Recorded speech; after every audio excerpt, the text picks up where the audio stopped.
আসসালামু আলাইকুম। পাপ যে পাপ কেউ ছাড়ে না, সেটার জলজান্ত প্রমাণ শেখ হাসিনা। হাসিনার এই 15-16 বছর যাবৎ যে অত্যাচার, যেই আকাম কুকাম,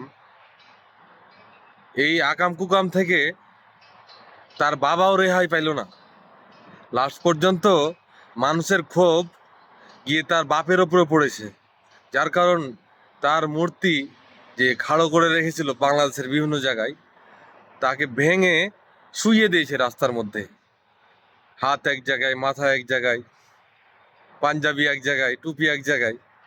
মানে মানুষের ক্ষোভ কোন পর্যায়ে বুঝতে পারেছেন? কোন পর্যায়ে চলে গেছে মানুষের ক্ষোভ? যে মানুষটার স্বাধীনতায়, বাংলাদেশের স্বাধীনতায় কি একটা ভূমিকা ছিল, সেই মানুষটা আজ এই লাঞ্ছিত হচ্ছে মরে যাবার পরেও। তার এই কুলাঙ্গার, কুলাঙ্গার বললে ভুল হবে, পিশাচিনী, রাক্ষসনী, ডাইনি মেয়ের জন্য এখন আমাদের এই সমাজে আবেগ দিয়ে আর কাজ হবে না। এই স্বাধীনতার উমুক ধুমুক আবিজাবি এসব দিয়ে আর কাজ হবে না। কারণ যা আবেগ ছিল, এই হাসিনা, এই পিশাচিনী, রাক্ষসনী সব ধ্বংস করে দিয়েছেন।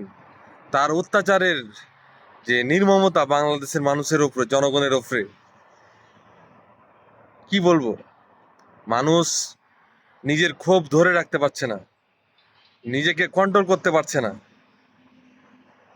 না জানি এই হাসিনা ভেঙে না গেলে ওনার সাথে কি হতো।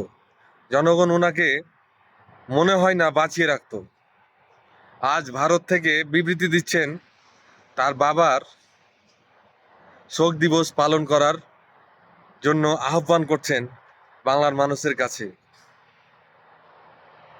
এই জিনিসটা আপনাকে করাই লাগতো না মিস হাসিনা, যদি আপনি এই আকাম কুকামগুলো না করতেন, মানুষের সাথে এই অত্যাচারিতা না করতেন। আজ কোন পর্যায়ে পৌঁছে গেছেন? আপনার কথা কেউ আর শুনবে না। আপনি ভারত গেছেন, এরপরে হয়তো অন্য কোনো দেশে যাবেন। আপনি প্রত্যেকটা জায়গায় বিতাড়িত হবেন। বাংলাদেশের মানুষের যে অভিশাপ, এই অভিশাপ থেকে আপনি মুক্তি পাবেন না মৃত্যু হওয়ার আগ পর্যন্ত।